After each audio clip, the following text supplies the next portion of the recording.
নমস্কার, আমি পণ্ডিত বিভূতি জাতক।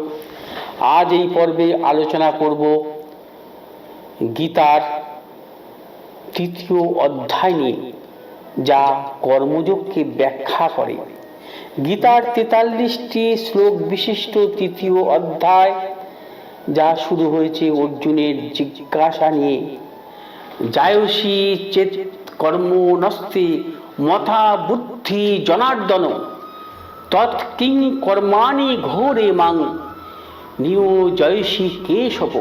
অর্থাৎ অর্জুন বললেন, হে জনার্দন, হে কেশব, যদি তোমার মতে কর্ম অপেক্ষা ভক্তি বিষয়িনী বুদ্ধি শ্রেয়তর হয়, তাহলে এই ভয়ানক যুদ্ধে নিযুক্ত হওয়ার জন্য কেন আমাকে প্ররোচিত করছো?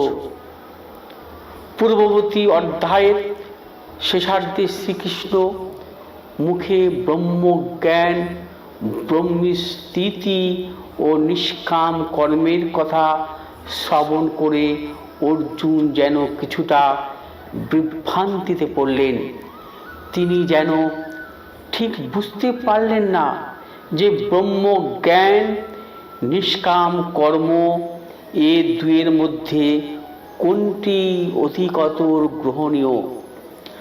অর্জুনের এ দ্বিধা দূর করার জন্য শ্রীকৃষ্ণ বেদের দুটি প্রধান পথ, একটি জ্ঞান, অপরটি নিষ্কাম কর্ম সম্পর্কে ব্যাখ্যা করলেন।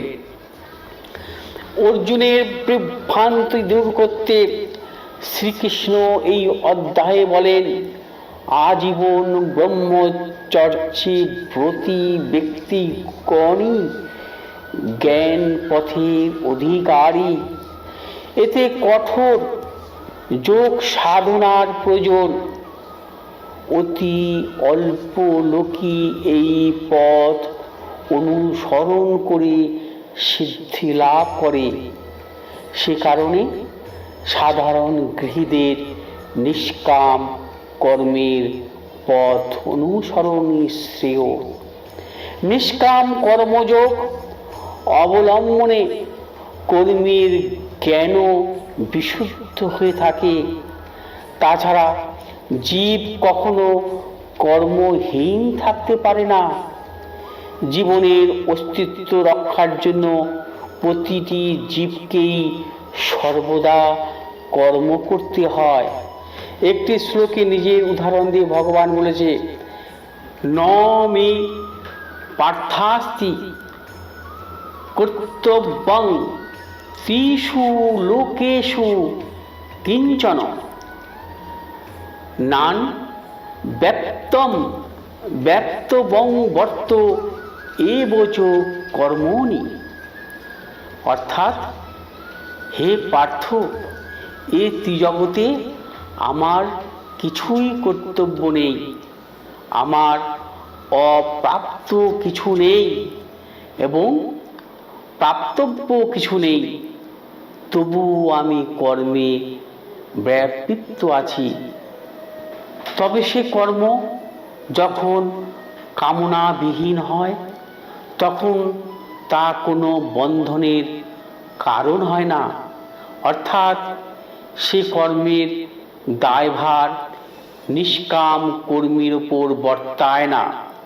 নিষ্কাম কর্মযোগী পরিণামে ব্রহ্মপদই লাভ করে থাকে।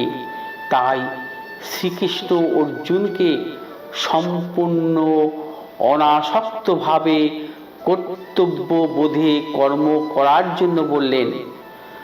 চতুর্থ শ্লোকে ভগবান বলেছেন, ন কর্মণা মনাররাভং নৈ কর্মং পুরুষোষ্টুতে ন চ সন্ন্যসনাদেব সিদ্ধিং সমধিগচ্ছতি। অর্থাৎ, কেবল কর্মের অনুষ্ঠান না করার মাধ্যমে কর্মফল থেকে মুক্ত হওয়া যায় না। আবার কর্মত্যাগের মাধ্যমে সিদ্ধি লাভ করা যায় না। তিনি আরও উপদেশ দিলেন যে স্বধর্ম কিঞ্চিৎ দোষযুক্ত হলেও ইহা উত্তম রূপে অনুষ্ঠিত পরধর্ম অপেক্ষা শ্রেষ্ঠ। স্বধর্মে নিধন কল্যাণকর, কিন্তু পরধর্ম গ্রহণ করা ভয়াবহ। অর্জুন পুনরায় জানতে চাইলেন যে লোকে কার দ্বারা প্রযুক্ত হয়ে অনিচ্ছা সত্ত্বেও যেন বলপূর্বক নিয়োজিত হয়েই পাপাচার করে থাকে। তদুপরি শ্রীকৃষ্ণ বললেন যে জ্ঞানীগণের নিত্য শত্রু দুষ্পূরণীয় অগ্নি তুল্য কাম দ্বারা জ্ঞান আচ্ছন্ন থাকে বলেই লোকে কখনো কখনো অনিচ্ছা সত্ত্বেও পাপাচারে লিপ্ত হয়।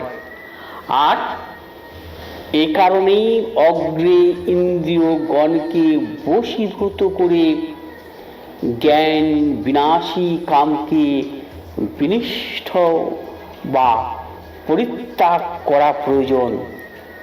মানুষের বুদ্ধি বা শুদ্ধ বিবেকী মনকে বশ করে কামরূপ দুর্জয় শত্রুকে বিনাশ করতে সক্ষম।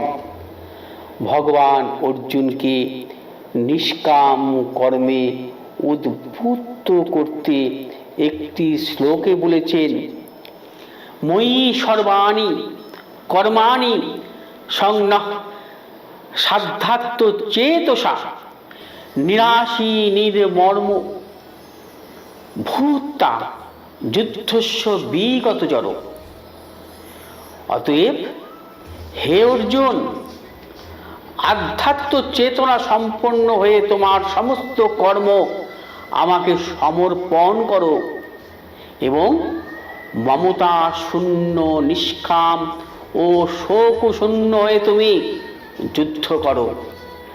মানুষের জীবনে চলার পথে এর থেকে বড় অনুপ্রেরণা আর কি হতে পারে?